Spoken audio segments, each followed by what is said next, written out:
जागतिक वारसा स्थळ असलेला कास पठार आणि परिसरात पर्यटन विकासासाठी जिल्हा प्रशासनाने पुढाकार घेतला असून यामुळे कासच्या पर्यटन सौंदर्यात भर पडणार आहे। पाहूयात सविस्तर या बातमीमधून।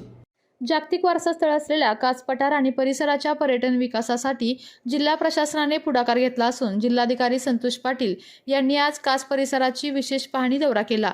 या दौऱ्यात जिल्हाधिकाऱ्यांसोबत सातारा पालिकेचे मुख्याधिकारी अभिजित बापट, आरोग्य सभापती धनंजय जांभळे आणि स्थानिक ग्रामस्थ उपस्थित होते।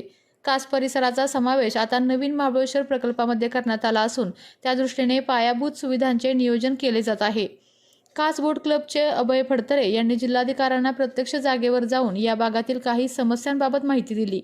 पर्यटनाच्या दृष्टीने परिसराचा सर्वांगीण विकास करणे, नवीन प्रकल्पांची अंमलबजावणी करणे हे प्रमुख उद्दिष्टे समोर ठेवले असून नवीन महाबळेश्वर प्रकल्पामुळे कासच्या वैभवात भर पडणार असून पर्यटकांना जागतिक दर्जाच्या सुविधा मिळण्याचा मार्ग मोकळा झाला आहे।